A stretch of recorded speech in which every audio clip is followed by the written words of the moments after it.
참 우리 또 오늘 설교사님 또 기도하시고 하면서도 그런 생각을 해봅니다.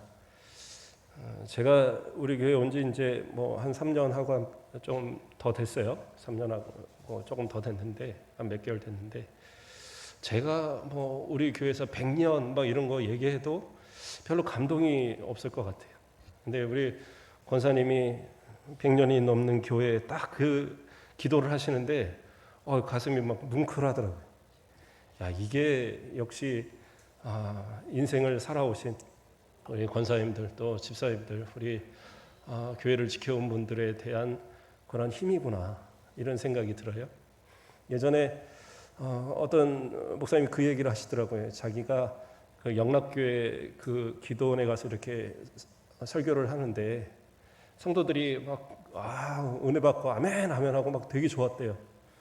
그랬는데 그 이제 한경재 목사님이 거의 이제 노인이 되셔서 이제 거동을 잘 못 하시는데 오신 거예요.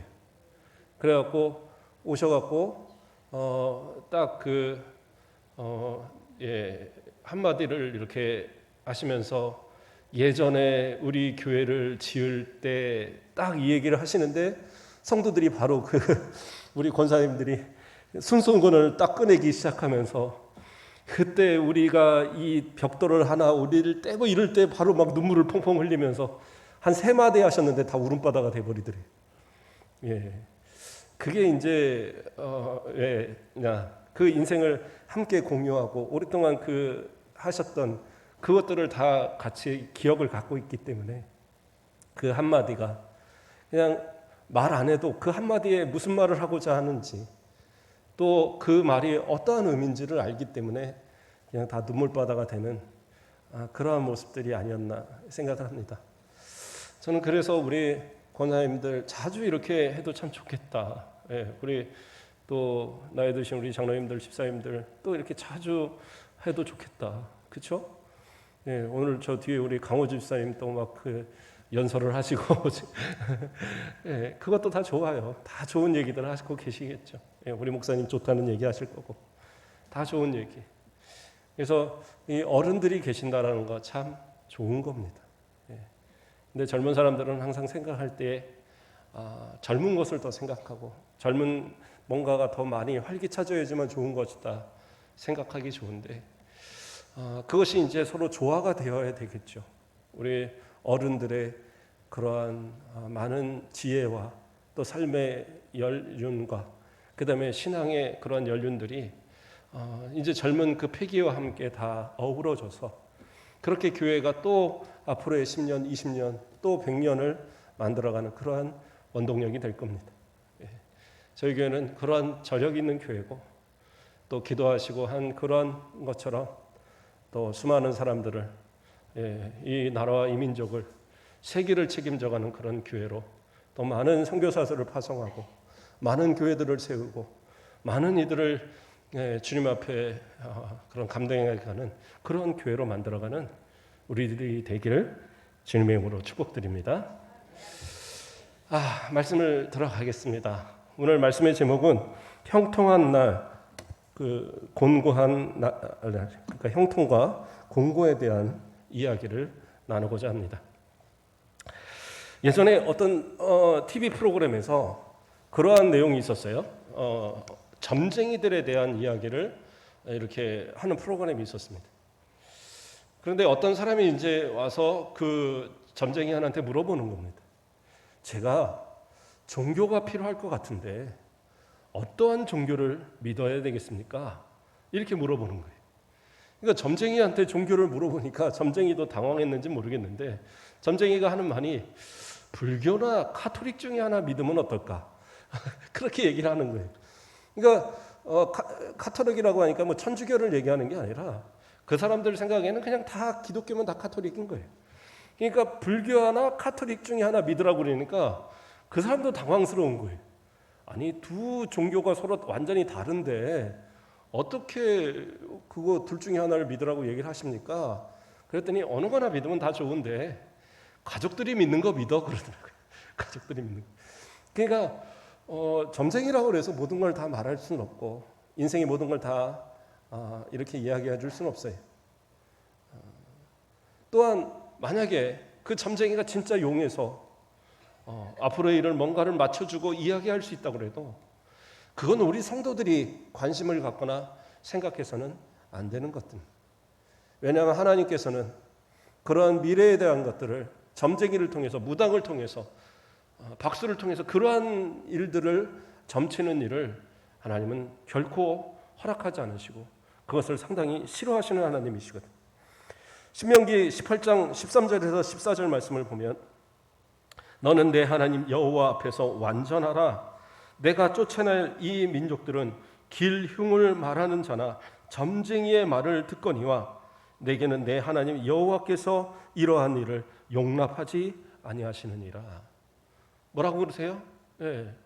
이방 신들을 믿는 그들은 길흉을 말하고 점을 치고 그리고 그 점쟁이의 말을 따라서 오늘은 뭐 동쪽으로 갈까요? 오늘은 서쪽으로 갈까요? 오늘은 동쪽에 가면 귀인을 만날까요? 뭐 서쪽에 나가면 뭐가 할까요? 이러한 것을 묻고 그것을 따라 산단 말이에요. 그러나 하나님은 그걸 원하지 않는다는 거예요. 그거는 하나님 앞에 죄예요. 그래서 무당이나 뭐 이런 그러한 박수나 뭐 이런 사람들, 점쟁이들 성경에서는 그들을 죽이라고 말합니다. 왜요? 그들이 날뛰면 날뛸수록 하나님 앞에 어떻게 해요? 하나님을 의지하고 하나님 말씀대로 살아가는 그들이 더 이상 하나님을 쫓지 않는, 하나님을 따르지 않는 그러한 삶을 살게 될 것이니까. 어떻게 보면 점쟁이들은 딱 쉽게 얘기해 주잖아요.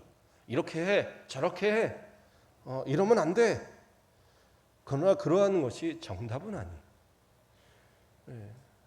그러면 만약에 그 사람들이 그렇게 잘 맞추고 그렇게 잘한다면 그 사람들은 아마 우리나라 최고의 재벌들 돼 있어야 되잖아요. 최고의 정치가들 돼 있어야 되고, 그러나 그 자신들은 아무것도 하지 못하는 거예요. 그냥 사람들의 마음들을 교묘히 이용하는 겁니다. 그리고요, 사람들을 많이 대하다 보면 또 사람들을 많이 잘 알게 됩니다. 저 같아도 우리 성도들 이렇게 보면 몇 마디 말만 해보면 대충 알아요. 어떤 생각을 갖고 있는지, 어떤 삶을 살았겠는지, 그런 부분들을 알 수 있습니다. 또 제가 상담을 공부했기 때문에 몇 가지 이렇게 뭐 검사만 간단히 해봐도 그 가족의 어떤 분위기, 부모에게 어떠한 가르침을 받고 자랐는지, 또 어떤 환경에서 자랐는지 이런 것도 거의 다 맞출 수 있어요. 아주 점쟁이 같이 맞춥니다. 그러나 그렇다고 해서 제가 뭐 이렇게 사세요, 저렇게 사세요, 제 말 갖고 제 뜻 갖고 판단해서 말할 수 있는 게 아니에요. 물론 그렇죠. 상담을 공부했기 때문에 상담적으로 이렇게 쌓여진 데이터가 있고 하니까 그런 어떤 지식적인 걸 갖고 어느 정도 말할 수 있지만, 그러나 최종적으로 말할 수 있는 것은 뭐냐? 하나님의 말씀밖에 없어요. 세상에서 하는 상담들은요, 가서 상담 한번 받아보시는 분들은 알 거예요. 다 괜찮다예요. 그럴 수 있다. 다 괜찮다. 그게 결론이에요. 아무것도 없어요. 그냥 자기가 마음에 있어서 제가 지금 너무 힘든데 지금 어떻게 해야 됩니까? 그래, 다 힘든 거야. 그럴 수 있어. 괜찮아. 힘을 내. 그거 끝이에요. 제가 이거 할 수 있을까요? 그럼요. 걱정 마십시오. 하십시오. 그걸로 끝이에요. 그러나 하나님의 말씀은 명확하게 제시하잖아요. 믿음으로 사는 자는 하나님이 함께 하시고 복 주시고 은혜 주시고 하는 모든 내용들이 성경에 다 약속되어 있고, 이건 단순히 그냥 뭐 지식으로 말하는 게 아니라 하나님의 약속들이. 그래서 이 말씀을 붙들고 기도하고 이 말씀을 붙들고 나아가는 모든 성도들은 반드시 하나님께서 약속하신 복을 받게 돼 있어요. 그런데 왜 하나님의 이 명확한 말씀, 그리고 주의 종으로 통해서 선포되어지는 말씀과 하나님께 주신 권한으로 주의 종이 축복하고 기도함을 통하여서 얻게 되는 그 큰 은혜들을 왜 인정하지 않고, 왜 무시하고, 왜 사람을 따르고, 왜 무당을 따르고, 왜 세상의 그 지식자들을 따르는 그런 모습을 나타내느냐? 그들이 바로 우리의 눈에 보이는 사람들이니까. 뭔가 명확하게 나에게 말해줄 수 있는 전문가처럼 보이니까, 그러나 그러한 것들은 올바른 신앙의 자세가 아니에요.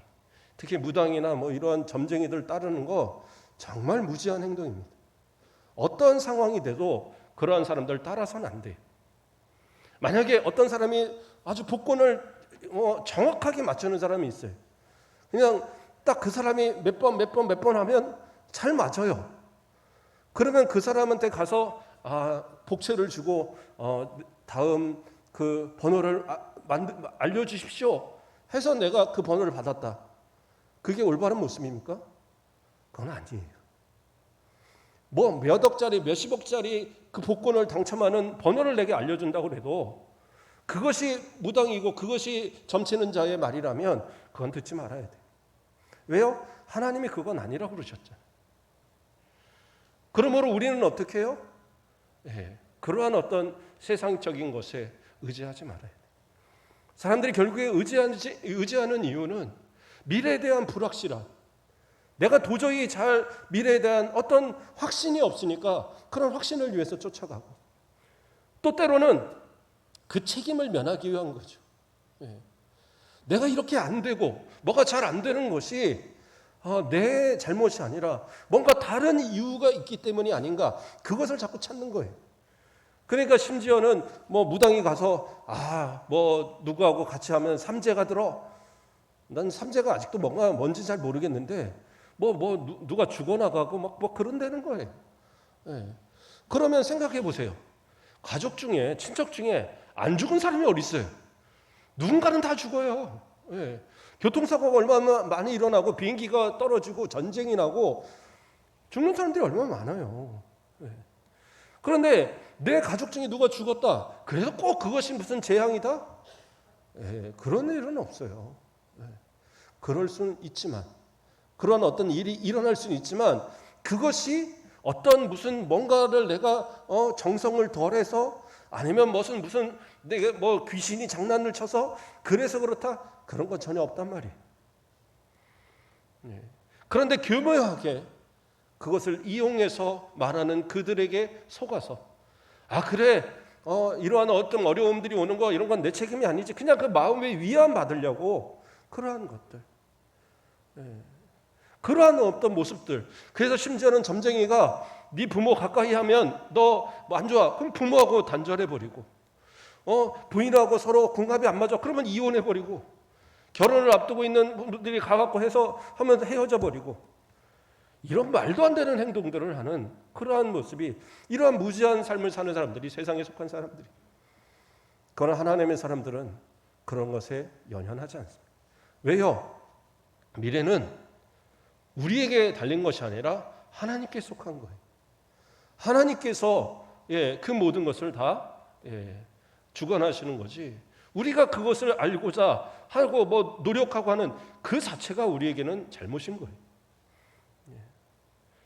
예수님께서도 그 마지막 때가 언제 오냐라는 그 제자들의 질문에 그때는 아버지밖에 알지 못한다라는, 아들도 알지 못하고 천사도 모르고 아버지밖에 알지 못한다라는 그 말씀을 하시잖아요.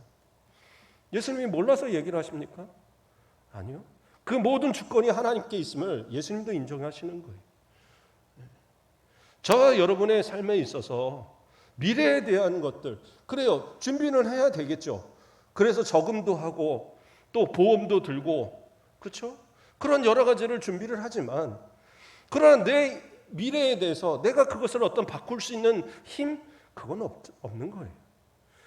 내가 최선을 다해 노력하고 준비하지만 그것을 형통케 하시고 인도하시는 분은 우리 하나님이시란 말이에요. 그것을 인정하는 것이 신앙이고, 그것을 인정하는 것이 성도들의 삶의 모습인 겁니다. 오늘 본문은 바로 그러한 말을 우리에게 말하고 있는 겁니다. 오늘 말씀을 보면 뭐라고 나옵니까? 형통한 날에는 기뻐하고 공고한 날에는 되돌아보아라. 그러면서 뭐라고 그래요? 이 두 가지를 하나님이 병행하게 하사. 그러니까 인생을 살아보면서 형통한 일과 곤고한 일, 다시 말해서 괴로운 일들이 반복적으로 일어나게 된다라는 거. 그거는 어쩔 수 없어요. 목사님이라고 해서 그런 일이 없느냐? 아니요. 계속 그런 일도 일어납니다. 예. 제가 지난주 중에 허리를 좀 다쳤는데, 예, 그래서 뭐 병원에 가보니까 뼈는 문제가 없대요. 뼈는 문제가 없는데 근육이 이제 좀 염증이 났나 봐요. 그래서 한 이틀은 정말 새벽에 일어나는 게 너무 막 기어 잡고 막 뭐라고 할까, 방바닥을 기면서 일어나고 겨우겨우 일어나고 막 그랬어요. 근데 약을 먹고 이제 좀 약효가 도니까 괜찮더라고요. 그래서 며칠은 야 괜찮은가 보다 하고 이제 조금만 뭐 아침에 일어날 때는 앉았다 일어날 때 아프지 그래도 참을만 하더라고요. 그래서 괜찮다 했는데 며칠 전에 이제 약을 깜빡하고 아침 저녁하고 아침을 안 먹었어요. 약을 점심 때부터 아파오는데 와 다시 막 기어다니는 거예요. 못 일어나겠는 거예요. 이게 약효로 버티는 거더라고요. 그 약이. 그러니까 저희 아내가 옆에 있다 하면 내가 한 달 아프다고 그랬지. 그러면서 막 얘기를 하더라고요. 자, 목사님이라고 저도 우리 성도들 위해서 맨날 기도하고 성도들을 위해서 아프지 말라고 기도하고 새벽마다 제가 우리 성도들 아프신 분들 위해서 병원에 입원한 분들 그 통원하는 분들 가정에서 요양하는 분들 요양원에 계신 분들 하나님 우리 사랑하는 성도들을 지켜주시고 보호해 주시고 그 치료해 달라고 그렇게 기도하는데 문제는 목사님이 아프네요. 그러니까 모르는 거예요. 우리 권사님 한 분이 그러더라고요. 다 아파도 우리 목사님은 아프면 안 돼요 그러시더라고요. 너무 감사했어요. 아 그래 조혜종이 아프고 그러면 안 되지. 그래서 기도해 주신 거 참 감사하고 그래서 어쨌든 건강하려고 이제는 노력하려고요. 좀 운동도 하려고 생각은 해보는데 우선은 좀 허리 좀 안 아프고 자 어쨌든 저도 제 미래에 대한 것을 제가 알지 못하는 거예요. 어떻게 알겠어요? 제가 뭐 그렇다고 해서 미래를 진짜 점쳐갖고 우리 누가 제가 학교를 붙겠습니까 안 붙겠습니까? 그러면 붙어 아니면 이 학교 쓰면 떨어지니까 이 학교 넣어. 제가 이렇게 얘기해주면 좋은데 제가 그런 능력은 없어요. 우리 사업하시는 분들이 제가 이곳에 투자를 해야겠습니까? 저곳에 투자를 제가 그걸 어떻게 합니까? 몰라요. 그렇지 않겠습니까? 그러나 제가 할 수 있는 건 뭐예요? 하나님께 주신 권한을 가지고 축복하고 기도하는 거죠.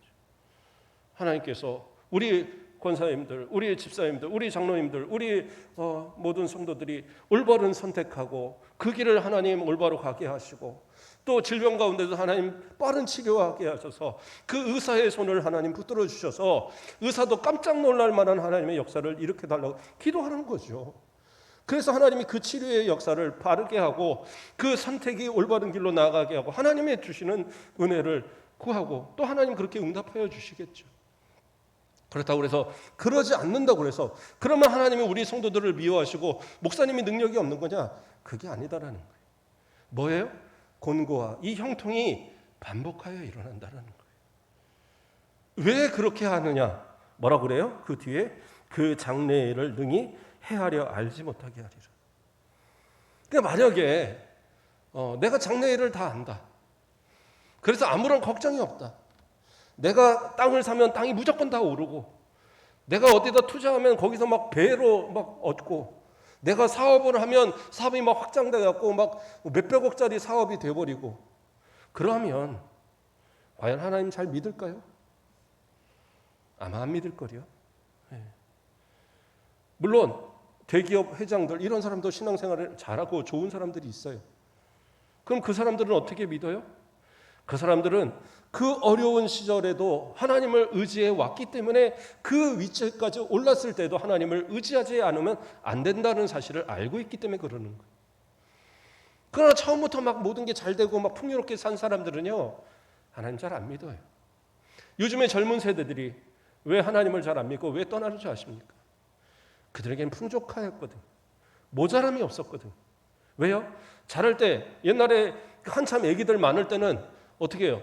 그냥 그 중에 한두 명 죽어도 뭐 어쩔 수 없이 슬프긴 하지만 그래도 또 낳고 뭐 그렇게 해서 키웠는데 그 산하 제한 있고 하나만 낳아 잘 기르자 이러면서 하나 낳고 둘 낳아갖고 그 아이들한테 모든 걸 쏟아 보니까 가난한 집이든 부잣집이든 할 거 없이 아이들은 거의 우상처럼 모든 걸 다 해줘야 되니까 혹시 다른 집에 뒤처지면 안 되니까 그래서 그 아이한테 필요한 것들 계속 이렇게 해주고 그러한 모습들. 저도 가난해도요 저희 어머니가 신발 같은 거는 제가 한 중학교 들어가면서부터 항상 메이커를 사주셨어요. 그래도 어디 가서 이렇게 뒤처지진 않게. 다 아주 고급 메이커는 아니라도. 근데 이유는 있습니다. 제가 워낙 험하게 신어서 메이커 신발을 사주면 그래도 몇 달 가는데 비메이커들 신발 사주면 한 2주, 3주면 구멍을 내어 갖고 오니까 어쩔 수 없이 사준 면도 있지만 그래도 그거 하나 사주고 뭐 할 때마다 얼마나 힘드셨겠어요. 그래도 우리 자식이 어디 가서 무시당하지 않게 하려고 했던 그런 부모님의 노력들이 있었죠. 근데 그 노력을 당연하게 받아들이고 커간 사람들, 부족함이 없고 먹고 싶으면 뭐 먹었다, 나 통닭 먹고 싶다, 나 피자 먹고 싶다, 뭐 하면 그거 다 사주고 다 하면서 학원 가겠다 그러면 그냥 뭐 학원비 막 쏟아가면서 몇백만 원씩 쏟아가면서 가르치고 그렇게 배우면서 자랐던, 심지어 부모가 열심히 모아놓은 그 재산 가지고 결혼한다니까 집 사주고 사업한다니까 그 돈 팔고 밥 팔아서 그 사업자금 대주고 그렇게 해서 또 어떻게 하다 보니까 사업이 잘 되고 잘해서 떵떵거리고 잘 살아요. 어떻게 보면 내 부모의 그런 어떤 노력과 그리고 자기가 가진 그런 어떤 노력, 이게 잘 만나니까 어느 순간 부자가 돼 있어요. 그런데 하나님 섬기겠어요? 뭐가 부족해서 하나님 앞에 기도하고 뭐가 부족해서 아버지를 찾고 하나님을 찾고 그러한 모습이 있겠어요? 그러니까 어떻게 보면 이 시대는 영적으로 더 많이 힘든 시대가 아닌가. 그러다 보니까 어쩌다가 사업이 망하거나 이러면 그 사람들이 헤어나지 못해요. 그래서 많은 자살도 일어나고 그냥 자포자기하고 완전 폐인처럼 살아가는 사람들도 상당히 많아요. 왜 그래요? 그런 어려움을 겪어보지 못했고 어려움을 이기는 방법을 알지 못하는 거예요. 그러나 우리 연세 있는 우리 성도들은 과거에 다 그런 모습이 있었잖아요. 옆집에 연탄 꾸러 다니신 그런 기억도 있으실 거고, 그렇죠? 자녀들 등록금 때문에 가서 돈 빌리러 다닌 기억도 있으실 거고, 또 때로는 자식한테 먹일 게 없어서 정말 쌀 꾸러 다니는 그런 경우도 있을 것이고, 그런 때를 경험해보고 살아온 그런 인생들이기 때문에 때로는 그러한 어떤 어려움이 조금 다가올지라도 그때도 견뎠는데 그때도 이겼었는데 지금도 하나님 은혜 주시면 또 이겨내겠지, 이런 마음고 살지 않겠어요? 그러나 내가 아쉬움이 없고 내가 아무것도 부족함 없이 자랐던 그 인생들은 하나님을 찾지 못하는 거예요. 그렇기 때문에 하나님께서는 어떻게 해요?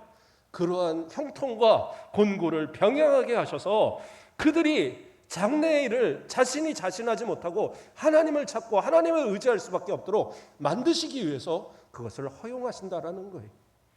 그러니까 내가 힘들고 어렵다고 그래서 아이고 나는 낙심하고 나는 지금 안 될 것 같아, 이게 아니라 하나님께서 어떻게 우리에게 은혜를 주셨던가 그 과거의 모습들을 돌아보면서 다시 힘을 내면 되는 거예요.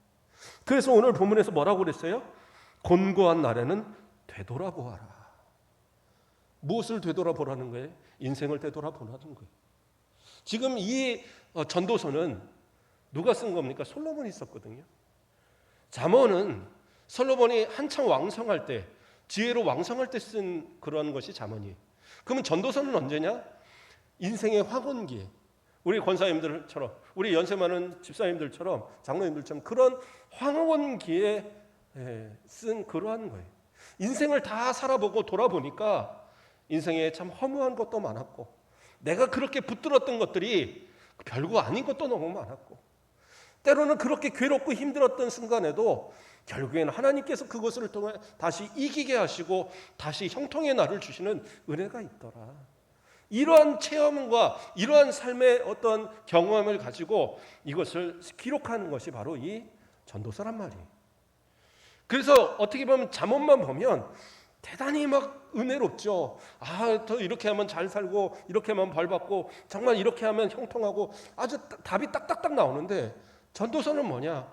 해 아래 새 것이 없다. 헛되고 헛되니 모든 것이 헛되도다. 어떻게 보면 뭐 이런 얘기가 있나 할 정도로. 그러나 그 인생이 오히려 인생의 참 지혜를 가르쳐주고 있는 거예요. 인생을 되돌아보라는 거예요. 너무 형통하고 잘 될 때도 되돌아보면 돼요. 그러면 과거에 그 어려울 때도 하나님이 은혜 주셔서 지금의 형통이 있구나. 또 지금의 한참 괴로울고 곤고하고 정말 어려운 일이 닥친다 해도 지금 좌절할 것이 아니라 과거에 하나님께서 그것을 어떻게 이기게 하시고 어떻게 그걸 견디게 하셨던가 그것을 한번 누릴 수 있는 그런 모습이 우리 가운데 있더라. 그러니까 욥은 그 모든 것을 다 잃은 순간에도 뭐예요? 주신 이도 하나님이시고 걷어가시는 하나님이시다. 그러므로 하나님께만 영광을 돌린다는 고백을 그가 할 수 있는 거예요. 어떻게 보면 우리 연세 많으신 권사님들 또 우리 연세 많으신 집사님들이 해야 될 가장 큰 것 중에 하나가 뭐냐?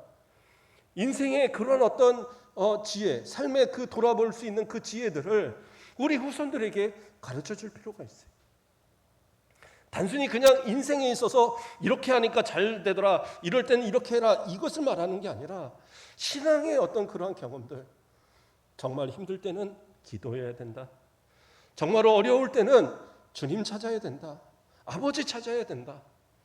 제가 언젠가도 얘기 드렸어요. 제가 어렸을 때 다리가 막 그 종기가 나서 그 안에가 막 곪아갖고 지금 같으면 병원 가서 바로 그냥 뭐 하고 했을 텐데 뭐 병원에 가도 뭐 그냥 겉으로는 멀쩡해 보이니까 그냥 뭐 약 주는데 약이 잘 안 돼. 그러니까 우리 할머니가 그 부항 노시는 권사님 불러다가 이렇게 하는데 그 큰 대바늘로 막 구멍을 내는 거예요. 피를 빼야 된다고. 완전 죽습니다. 그거는 진짜 주사 한 100번 맞는 것보다 더 아파요. 그런데 옆에서 우리 할머니 하시는 얘기가 주여 해, 주여. 주여 하면 안 아파. 주여 해. 그러면서 옆에서 주여 주여 하고 있는데 그게 제가 초등학교 때인데 난 이해가 안 갔어요. 내 손을 붙들고 같이 손주야 막 하고 막 이럴 줄 알았는데 주여 해. 주여 하면 안 아파 막 이러는데 할머니가 밉더라고요. 이해를 못했어요. 아니 아픈데 왜 주여를 찾아? 아프면 아프다고 해야지. 아프면 우는 거고 아프면 안 아프게 해달라고 해야 되는 건데 왜 주여를 찾아? 그런데 제가 어느 날 보니까 아버지를 찾고 주여 아버지 찾고 있더라고요. 제가 가끔 잘하는 게 아버지 전 잘하거든요. 그러니까 저희 딸이 저한테 할아버지 보고 싶어? 그러더라고요. 그래서 처음엔 그냥 할아버지 보고 싶어 그러고 넘어갔어요. 그랬더니 다음번에도 또 주여 아버지 그러니까 할아버지 보고 싶어 그러길래 그랬더니 에이 하나님 아버지 말하는 거면서 그러더라고요. 우리 아버지가 우리 할머니가 그 가르쳐 주신 그 믿음의 이 고백들이 내 입술 속에서 나도 힘들 때에 다시 주여 나도 힘들 때에 아버지 부르고 찾을 수 있는 그 고백이 나에게서 나오고 있더라고요. 이것이 뭐예요? 우리 어른들이 남겨줘야 될 유산들인 거예요. 돈 많이 남겨줘 봐야 그거 갖고 맨날 싸워요. 제가 장례식 가면 맨날 하는 얘기가 절대 부모님 돌아가시고 싸우지 마라. 재산 갖고 싸우지 마라. 가난한 형제 있으면 가난한 형제 더 많이 줘라. 부모님 모신 형제 있으면 부모님 모신 형제 더 많이 줘라. 그리고 나머지는 똑같이 나눠라. 아무리 얘기해도 네가 받았네 내가 더 받았네. 그리고 부모님 돌아가시면 꼭 싸워요. 아주 뭐 그냥 집 한 채 놓고도 싸우고 뭐 몇천만 원 그 재산 아무것도 아닌 것 같아도 싸우고 심지어 어떤 분들은 그 장례식에 들어온 부조 갖고 네가 더 많이 받았네 내가 더 많이 받았네 그거 갖고도 싸우는 사람도 있어요. 인생이 그렇게 돼서는 안 되죠. 그러니까 저는 그럴 것 같아요. 재산이 있으시면 내가 열심히 다 쓰시고 자식들에게 나눠줄 거 있으면 미리 다 나눠주고 싸우지 말라고 신신당부하고 뭐 좀 부족한 자식이 있는 것 같으면 몰래 좀 나눠주고 그리고 내가 쓸 만큼만 딱 남겨놓고 그거 쓰세요. 그것도 괜찮을 것 같아요. 물론 그렇다고 다 미리 나눠줘 버리면 나중에는 또 자식들이 나는 조금 받았으니까 나는 부모님 잘 안 해드릴 거야 뭐 이런 자식도 있더라고요. 그러니까 쓰실 재산이 있으면 쓸 만큼은 다 남겨놓으셔야 돼요. 그냥 다 나눠주면 또 그것도 안 되더라고요. 어쨌든 제가 말씀드리는 것은 재산이나 어떤 그런 어떤 많은 것들을 남겨주려고 그거 남겨줘봐야 큰 거 없어요. 그러나 가장 중요한 건 뭐예요? 신앙의 경험, 우리가 가진 믿음, 이것을 우리 후손들에게 남겨주고 보여줄 수 있어야 됩니다. 어려워하는 자식이 있으면 내가 기도한다. 내가 하나님께 기도할게. 누군가가 뭔가를 준비하고 있으면 내가 너 위해서 기도하면 하나님 분명히 도와주실 거야. 예전에 있던 교회 그 사찰 집사님은 아들이 대학 시험을 보는데 대학 시험을 도저히 못 붙을 것 같더래요. 이걸 도대체 공부를 했어야지 붙지. 그러니까 고민을 하다가 옛날엔 대학에 직접 가서 시험을 봤잖아요. 지금은 이제 수능을 먼저 보지만. 그래서 갑자기 여리고성이 생각나더래요. 그래서 매일 가서 한 바퀴씩 돌고 왔대요, 대학을. 네. 그 얼마나 대학이 작아도 꽤 클 텐데 그걸 한 바퀴씩 돌고. 근데 참 놀라운 건 그 학교를 붙었어요. 네. 그래서 아주 그것이 아주 큰 간증거리가 돼 있더라고요. 내가 기도한다라는 거, 내 부모가 기도한다라는 거. 그래서 적어도 내가 기도할 힘이 없을 때에, 내가 뭔가를 할 수 없을 때에 어머니 기도해 주세요. 아버지 기도해 주세요. 이렇게 말할 수 있을 정도만 만들어놔도 나중에 내가 없을 때에도 그들은 결코 신앙 버리지 않아요. 그러므로 뭐예요? 권고할 때는 되돌아보아라. 그 되돌아보아서 그 인생의 힘들고 어려웠던 순간에 어떻게 그것을 이겨냈는지, 그것을 내가 또한 돌아보고 그것을 이겨나가고, 뿐만 아니라 내 후손들에게, 내 믿음의 후배들에게, 성도들에게 그것을 가르쳐 줄 수 있어야 되는 거예요. 나도 똑같이 어려울 때 있었다.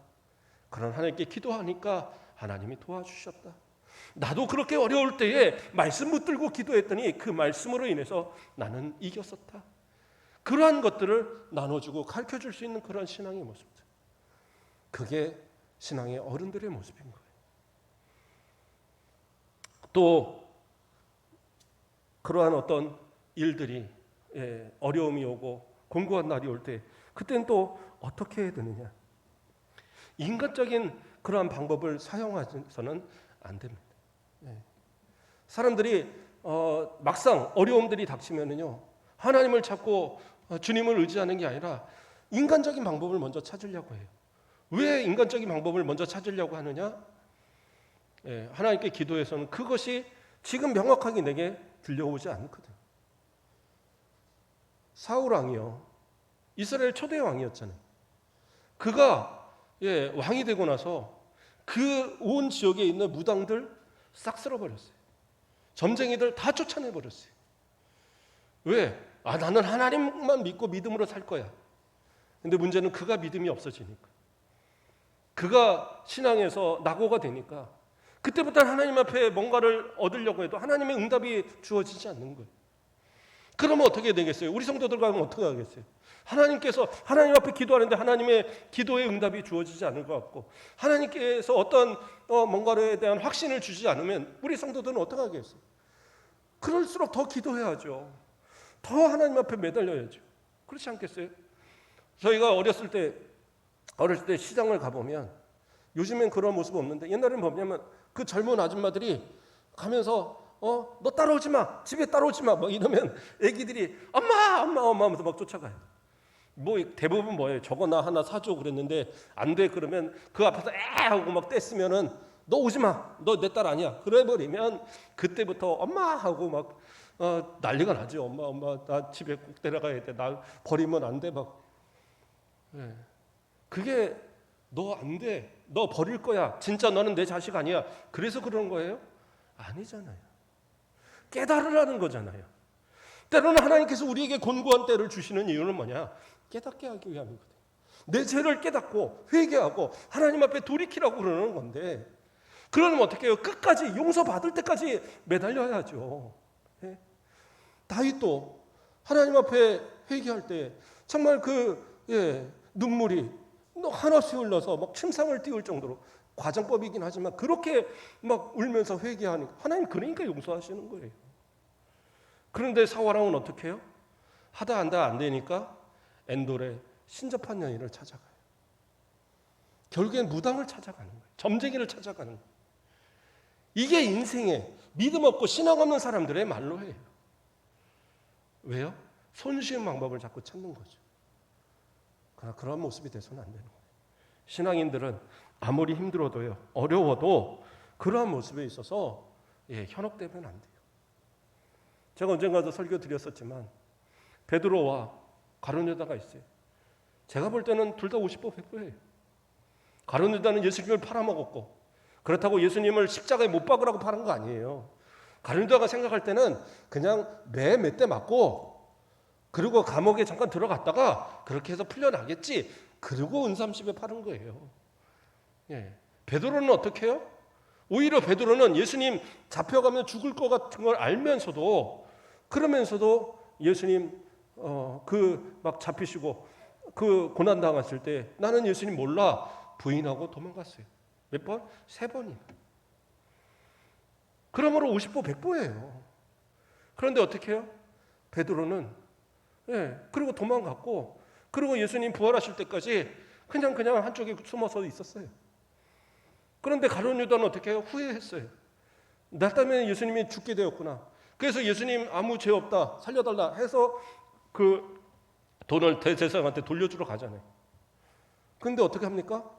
우리는 못 받겠다. 네 죄는 네가 알아서 해라. 그러니까 그걸 갖다 성전에다 집어 던져버리고 가서 목매달아 죽었어요. 차이는 뭐예요? 그것을 어떻게 보면 인생을 되돌아보지 못한 거죠. 그 3년의 시간 동안 예수님께서 그 제자들을 얼마나 사랑하시고 끝까지 사랑하시고, 가룟 유다가 예수님을 팔려고 하는 그날 저녁에서 그때 그 가룟 유다의 발을 씻으시면서까지 끝까지 사랑하셨던 그 사랑을 기억하지 못한 거예요. 만약에 그 사랑을 기억했다면 예수님 나를 용서하실 거야, 그래도 예수님 부활하신다 하셨으니 기다려봐야지 하는 그런 마음이라도 있을 거예요. 그러나 그것을 못 기다리고 가서 목매달아 죽어버려. 그러나 베드로는 어떻게 해요? 예수님이 용서하시든 아니든 기다려보자는 거죠. 그래서 예수님이 부활하셨다는 소식을 들었을 때 가장 먼저 달려가서 그 무덤에 들어가서 그 무덤 안을 확인을 합니다. 그게 베드로였어요. 물론 예수님 앞에 저 이제 다시 예수님 제자 삼아주세요 말할 자신 없어서, 예수님이 몇 번이고 자기한테 나타나셨음에도 불구하고 나는 디베라 바다로 고기 잡으러 가겠다, 디베라 호수로 고기 잡으러 갈 거야. 그러니까 면목 없는 나머지 몇몇 제자들과 함께 그 고기 잡으러 가잖아요. 그러나 예수님은 어떻게 합니까? 그를 끝까지 포기하지 않으시고 불러서 그에게 구운 떡을 먹이시고 생선을 구워서 먹이시고, 그러면서 나를 사랑하느냐? 그렇다면 내 양을 먹여라. 다시 그를 자신의 제자로, 사도로 끝까지 포기하지 않는 예수님, 그 은혜를 누리게 되는 거예요. 우리 성도들 마찬가지입니다. 어려움이 있다고 해서, 고난이 있다고 해서 그것이 끝이 아니에요. 인생의 끝이 아닙니다. 그것으로 좌절하지 마세요. 하나님을 의지하고 그리스도를 의지하는 그러한 성도들은 반드시 하나님께서 구원하시고 반드시 그 가운데 은혜 주시고 형통의 은혜를 허락하신다는 거예요. 한 가지만 더 생각해 보겠습니다. 그렇다고 한다면 나의 인생에 있어서는 형통이라는 게 느껴본 적이 없는데, 살아오면서 이제까지 뭐만 하면 안 되고 이제까지 안 되는 일만 계속 있었는데, 그러면 저는 공고한 날만 있었는데 공고와 형통이 서로 병행한다고 그랬는데, 그럼 왜 저는 버린 자식인가요? 하나님의 은혜를 안 주실까요? 형통에 대한 잘못된 생각을 갖고 있기 때문에 그래요. 형통은요, 부자만 된다고 형통이 아니에요. 건강하다고만 형통이 아닙니다. 오히려 요셉은 어떻게 했어요? 그 삶에 있어서 형통이라는 단어가, 형통이라는 그 말이 두 군데에서 나와요. 어디서 나옵니까? 하나는 그 보디발 장군의 집에서 종살이 할 때, 또 하나는 감옥에 갇혔을 때, 죄수로 있을 때, 그때 형통이란 말이 나와요. 그 말은 뭐예요? 형통은 어떤 그 상태가 아니에요. 그 상태 안에서 하나님께서 어떻게 은혜 주시냐가 형통인 거예요. 그렇죠? 그러한 고난의 자리에서도 그 고난을 이겨낼 수 있도록 도와주심이 형통이란 말이에요. 인생에 있어서 내가 생각하는 것처럼 100% 잘 되는 것이 형통이 아니라, 때로는 부도날 위기에 내일이면 이거 부도나는데 어떻게 하나, 그러나 그 부도나지 않을 만큼의 돈을 하나님이 허락하심도 형통인 거예요. 그렇게 해서 견디다가 보고 어느 순간 해결되고 어느 순간 그 모든 것에서 벗어나게 되는 은혜를 누리는 것도 그것도 형통이에요. 때로는 모든 거 다 잃었어요. 아무것도 없어요. 이제 뭐 하고 사나? 그러나 하나님께서 은혜 주셔서 다시 그 삶을 시작할 수 있도록 도와주시는 것도 형통이에요. 그게 형통이에요. 저는 주변에서 그런 사람들을 많이 봐요. 하던 대리점, 사업 다 망가지고 집도 다 날리고 그런데 저 사람 어떡하나? 저 모습 어떡하나? 그런데 뭐라고 그러냐? 지금이 나는 오히려 행복합니다라는 고백을 하더라. 그전에는 사업한답시고 신앙생활 제대로 못하고 가족들하고 제대로 시간 못 보내고 막 그랬는데 지금은 내가 그 작은 것 가지고도 가족들과 함께 나누고 함께 그 신앙생활하고 함께 기도할 수 있고 함께 감사할 수 있는 지금의 모습이 오히려 행복합니다라는 고백을 하더라. 그게 신앙인이에요. 그게 믿음입니다. 그런데 어떤 사람들은 큰 부도가 그러면서 하는 말이 저한테 저는 1,000억을 부도났는데 저는 곧 해결될 겁니다. 내가 이거 해결되면 나 그때부터 교회 나오겠습니다. 저한테 직접 그런 얘기를 한 분이 있었어요. 그러나 어떻게 해요? 그분 끝까지 교회 못 나왔습니다. 왜요? 그건 해결되지 않을 거예요. 1,000억이면 누구네 집 애 이름입니까? 해결이 돼요. 그건 형통이 아니에요. 형통은 그 가운데 내가 다시 모든 걸 잃었어도 아파트 경비를 하던 노가다파에서 노가다를 하던 그에서 얻어진 것을 가지고 그것을 가지고 가족들과 같이 또 감사하며 예배드리며 기도하며 그것으로 살아가는 그래서 다시 하나하나 시작해가는 그게 형통인 거예요. 그것을 감사할 수 없는 사람이라고 한다면 그 사람은 날마다 곤고의 날만 살아가는 거예요. 그건 하나님 은혜 주시면 또 기회를 주시면 더 큰 은혜로 하나님께서 이끌어 주시겠죠. 인생에 있어 형통과 곤고는 병행합니다. 그래서 장래일을 우리는 알 수 없어요. 그러나 곤고한 때에도 우리는 되돌아보고 기도할 수 있어야 되고 우리는 형통한 날에도 하나님 주시는 은혜 가지고 항상 감사하고 그것이 크건 작건 관계없이 아주 작은 것, 빵 한 조각에도 하나님 감사합니다 할 수 있는 그러한 모습 그 가운데 더 큰 은혜, 더 큰 형통의 삶을 누리게 하실 거라는 사실. 인생의 황혼기를 살아가시는 우리 권사님들, 우리 집사님들 어떻게 보면 이제 남은 시간이 이것을 계수할 수 있는 시간이 되어가요. 앞으로 10년을 장담할 수 없고 20년을 장담할 수 없는 그런 인생의 모습이죠. 저는 부탁드립니다.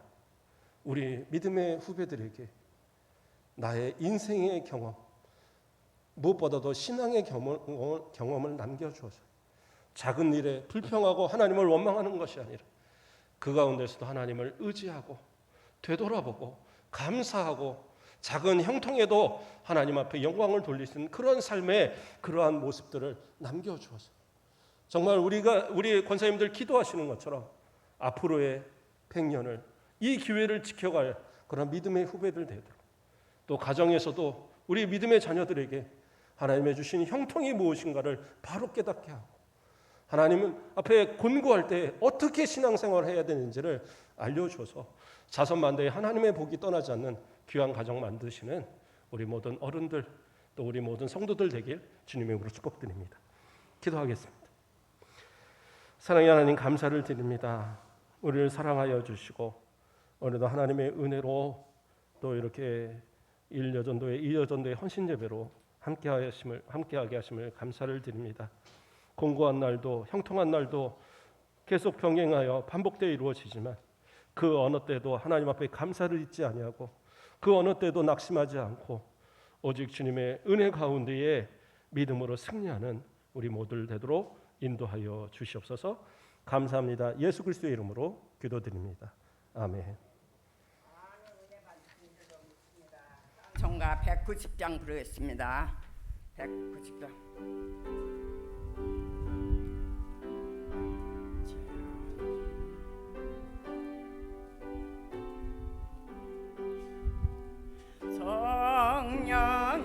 성령이여 강림하사 나를 감하시고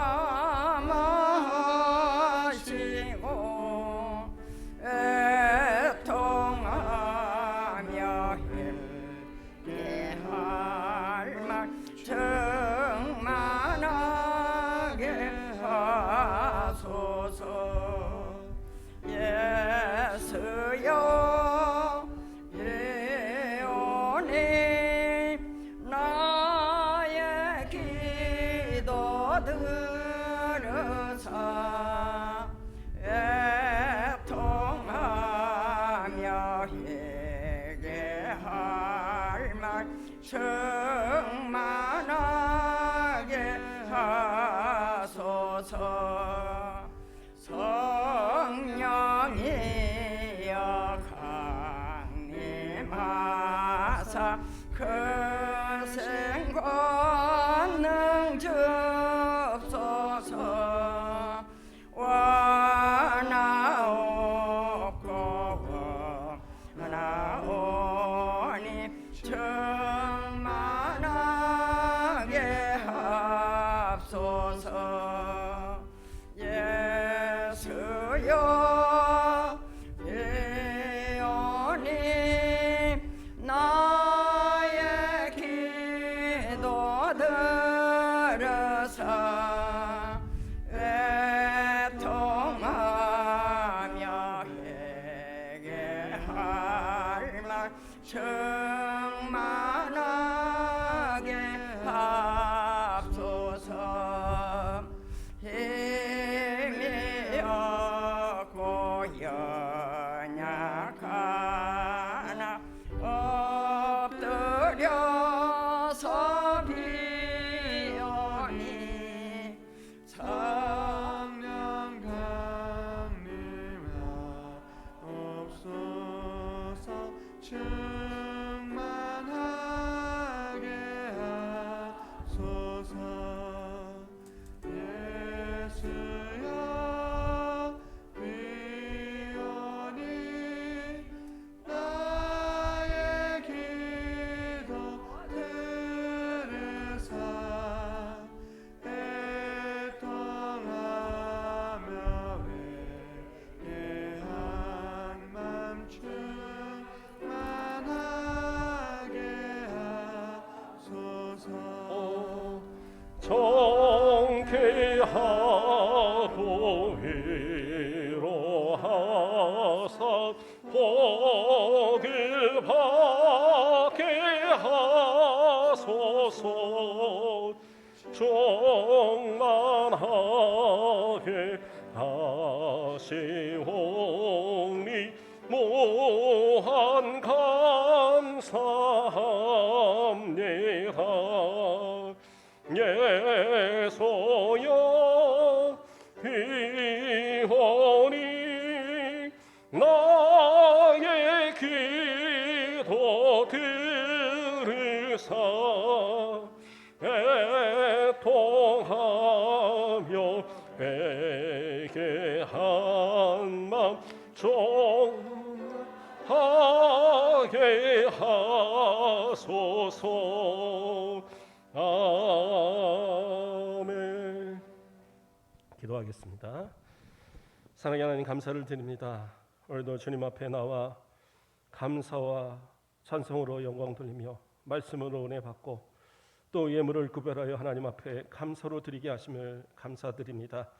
11조의 예물로, 감사의 예물로, 선교의 예물로, 건축의 예물로, 주일의 예물로 또 여러 가지 제목으로 하나님 앞에 예물을 드리온데 이 예물이 쓰이는 모든 곳에 하나님의 은혜가 나타나게 하시고 드려지는 우리 모든 성도들에게 하나님의 주시는 은혜의 복이 차고 넘치도록 함께하여 주시옵소서. 가정마다 하나님의 복을 아버지 채워 주시오되 물질로 어려움 당치 않도록 하나님 지켜주시고 직장과 또 사업과 모든 것에 하나님의 주시는 형통을 체험케 하여 주시며 기도하는 모든 제목마다 응답하시고 자녀들을 복되게 하여 주시고 어려운 일 없게 하여 주시고 하나님의 뜻이, 하나님의 영광이 자손만대에 우리의 가정 가운데 충만히 이루어지는 복된 가정들 되도록 함께하여 주시옵소서. 질병 가운데 있는 모든 성도들 하나님 기억하여 주시옵소서. 하나님이 그 모든 아픈 상처를 어루만져 주시고 의사에게만 맡겨두지 마시고 하나님께서 친히 모든 그 아픈 부위들이 깨끗게 하사 주님 만나는 그날까지 아버지 앞에 예배드리고 기도하는 이 시간을 결코 아버지와 포기되어지지 아니하도록 하나님 우리를 붙들어 주시고 간공케 하여 주시옵소서.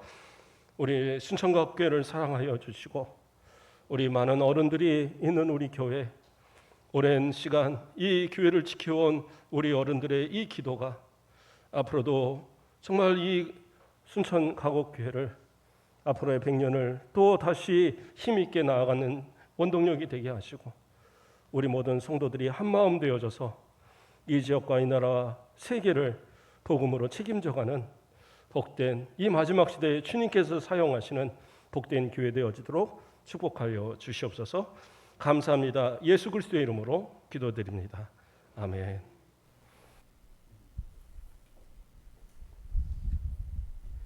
반갑습니다. 오늘 예배에 참석하신 우리 성도님들 주님 안에서 사랑하고 축복합니다. 우리 가옥교회 표 한번 크게 한번 외쳐보고 광고 말씀 올리도록 하겠습니다. 제가 선창하겠습니다. 말씀 위에 믿음으로 예수만. 감사합니다. 모든 예배마다 조금씩 일찍 오셔서 기도로 예배를 준비해 주시면 감사하겠습니다. 모든 예배 진행에 있어서 마스크는 아직까지도 계속 착용해 주셨으면 고맙겠습니다. 오늘 오전 예배는 1, 2 여전도의 헌신 예배로 드렸습니다. 다음 주일은 맥주 감사 주일로 지키겠습니다. 참고하십시오. 그다음에 7월 8일 금요일부터 저녁 7시 30분부터 첫째 주, 셋째 주 금요일마다 교육관에서 연합 구역 예배로 함께 드리도록 하겠습니다. 참고해 주시면 감사하겠습니다. 오늘 오전 예배 후에 1 남성교회 또 1, 2 여전도의 우리 회장님들께서는 교육관으로 잠깐 모여주시면 감사하겠습니다. 그리고 7월부터 우리가 다음 주가 되겠습니다. 전심 식사를 준비하게 되었습니다. 그래서 7월, 8월 반찬 담당은 우리 시무 권사님들께서 수고해 주신다 하니까 그렇게 하면 좋겠고요. 우리 설거지 담당을 좀 이렇게 좀 구역을 나눠 보았다 그래요. 그래서 첫째 주, 그러니까 7월 첫째 주가 되겠습니다. 다음 주입니다. 우리 1조, 우리 청소 구역 담당하신 우리 그 구역원들이 그날 식사를 마치고 나면 준비하고 그의 뒷마무리를 해주시면 되겠습니다. 그 다음에 둘째 주는 2조, 그 다음에 셋째 주는 3조, 넷째 주는 4조, 다섯째 주는 또 쉬니까 그냥 8월 첫째 주 그때는 5조 이렇게 해서 순번으로 돌아가면서 봉사해 주시면 감사하겠습니다. 그리고 오전 예배 후에 본당에서 3, 4, 5 여전도의 회원들과 우리 심의권사의 임원들은 함께 남아주셔서 회의에 좀 참석해 주셨으면 길지는 않다고 합니다. 이렇게 잠깐 남아주셔서 모임에 참여해 주시면 감사하겠습니다. 그리고 성경 공부는 매주 안내석에 비치되어 있으니까 가지고 가셔서 성경 공부에도 동참해 주시고요. 교회 홈페이지에도 많은 관심과 또 전도에도 힘써 주시면 고맙겠습니다. 이상입니다. 예, 감사합니다. 제가